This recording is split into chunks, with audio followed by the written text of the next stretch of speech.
Hello class. Okay, so today we're going to do something a little more, you're going to have a little more freedom of what you choose to paint. So you actually can paint anything you want. You can pick a landscape, you can pick a photo you have, flowers, whatever you want to paint, an animal, I don't care. But what we're going to do limited palette. And what that means is you have to limit yourself to, well, today we're going to do 1 or 2 colors in your set. So you cannot use any color in your set.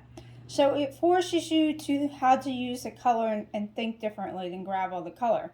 So you have an option of picking one color, and even it could be brown or anything bright. I would not choose yellow if you're picking one color. I will pick something a little darker. And you're going to do different values. So you know how when you look at your value chart, any of those colors that you did, you could see you could get like almost 10 different kinds of shades. So you will do your painting in different shades, kind of like a black and white paint photo, but with whatever color you use. Or you can pick 2 colors. Now, if you pick 2 colors, my suggestion is to do the complementary colors. Just, I like you to do that. So if you go to the your color wheel and you pick any primary color and you go to the opposite color, that's its complementary color. So if you pick yellow, you want to use purple. If you pick red, you want to use green. You pick blue would be the primary color, you will get orange, okay? I want you to pick.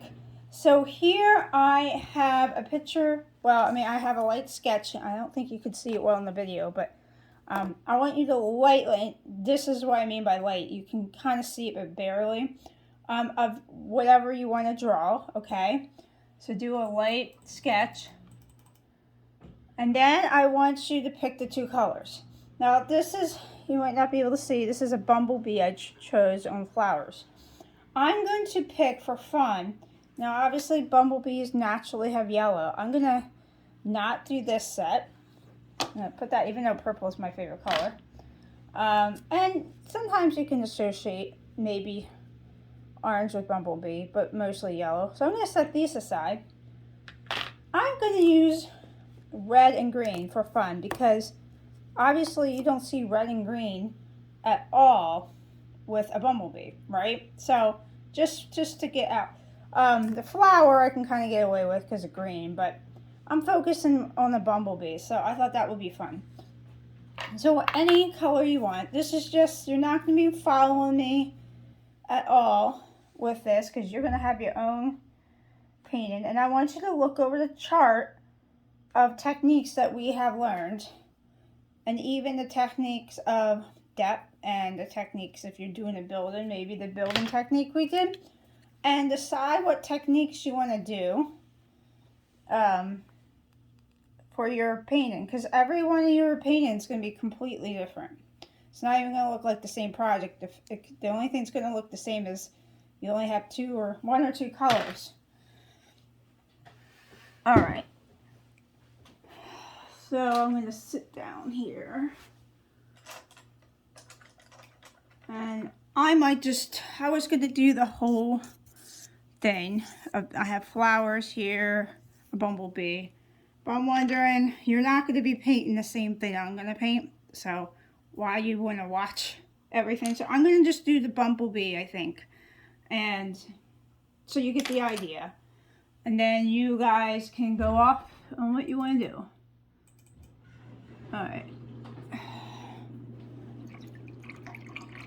And I don't know which one's the lighter color here. And I gotta decide which one I want, because the bumblebee has, black and yellow. I think I'm gonna make green the darker. I'm going to just take this red and just water it down.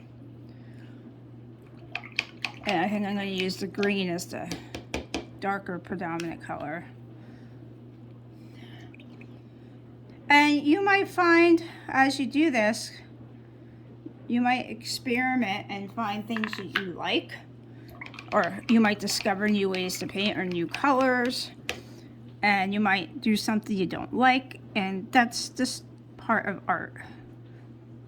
So I'm going to do the wet on wet technique. I'm going to leave the head because that's going to be the dark, like that's usually black. I want to bleed out the light color a little bit.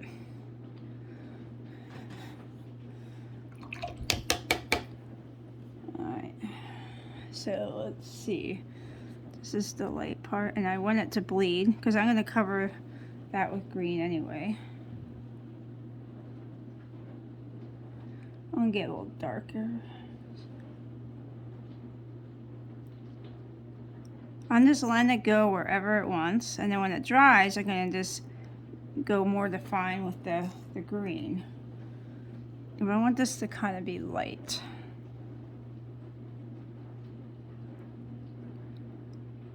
And obviously, if you notice, it's not bleeding in the wings here because I didn't put water on the wings. I just I painted with water on the areas I wanted to bleed.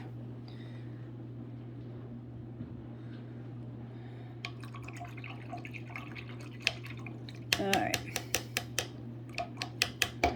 And I'm gonna just do this little flower. See, I say what I'm gonna do, and I don't listen, do I? I'm just gonna paint this with a light wash. I never say what I'm gonna do. I'm always breaking my rules. I'm gonna make this blurry, this flower, because I want the focus kind of to be on the bumblebee. Okay. I want that to dry before I continue. Okay, so hopefully this is dry enough. I took a blow dryer to it. Alright, let's keep continuing. I'm gonna get some of that green in there now.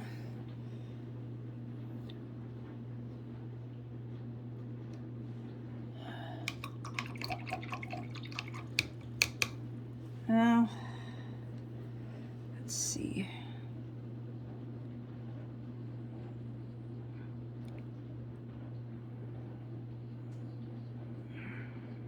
I'm gonna leave a little thing of white there, like a reflection. Let's see.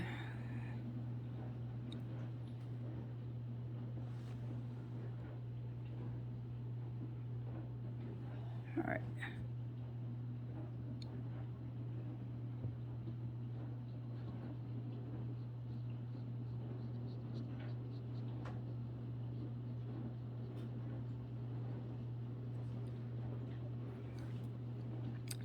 So I'm acting like this is the black. Like this would be the black.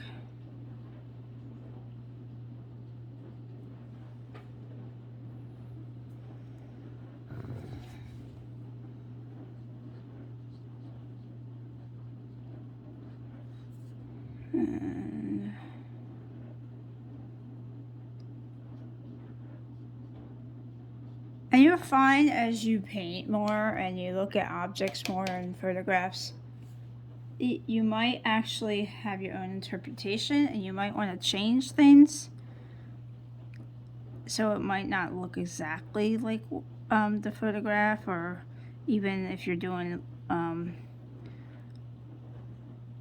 something right in front of you that's not a photograph, like this painting live, you might want to make adjustments because you just might want to do something and like it more.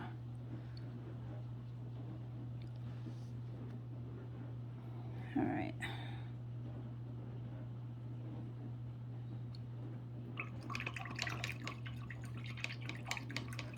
So the wings are normally clear. What I'm gonna do,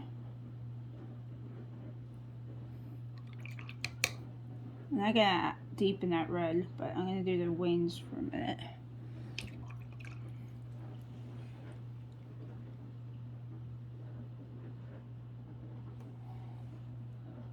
Hopefully this isn't too... I really want it light. Ugh. Come on. Just a hint, and then I'm gonna add some details. And I gotta work fast because you don't want to see me paint something that you're not gonna paint. Sorry, I get involved and then I get slow. Add another layer of red. Hopefully it won't bleed. It's gonna bleed a little bit because I'm rushing this. But you can... Sometimes the blotches look nice though. Anyway.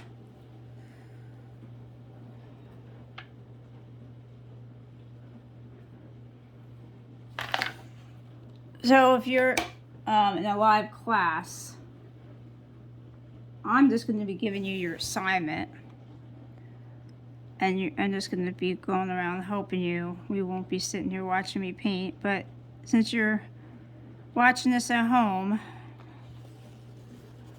this will just give you an idea of what we're doing, so you can do this on your own.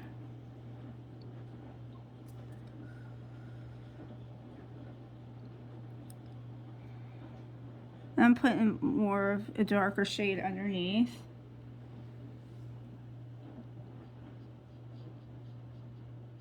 And obviously I can spend time making a lot of values, which is the purpose of this, is to make different values, add different water just by 2 colors.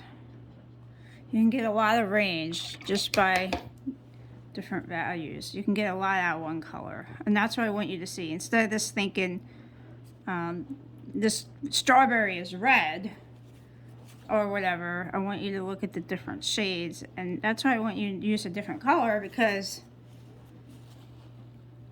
if you use different color, it makes you think.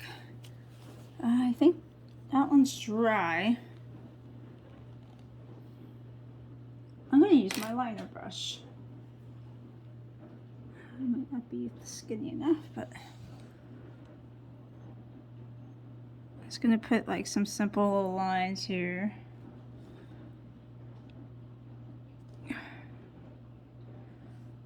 And with watercolor, to be honest, I don't like to move fast.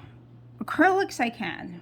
Oil paint, absolutely. Oil paint you can move fast and put in a lot of color, which is why Bob, well, that's dark, but Bob Ross could really do like a whole entire painting that looks like you spent hours and what, like 20 minutes.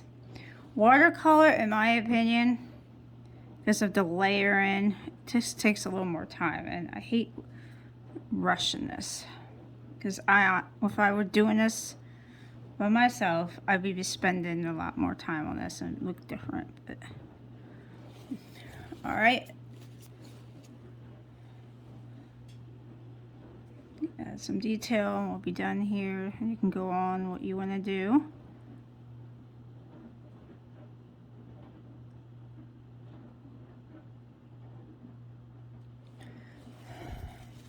All right, so there's just a quick example of what I want you to do. Okay, so limited color. So obviously I used as a Christmas bee. I would, if I were spending 45 minutes on this, which I'm not, I would be going with a lot more range. Maybe I'd be using, I might be using the masking fluid to black out some white color.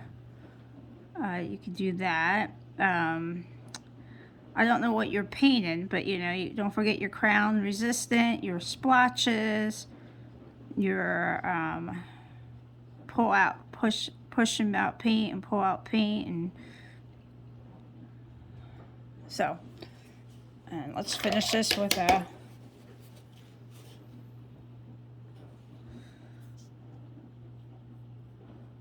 quick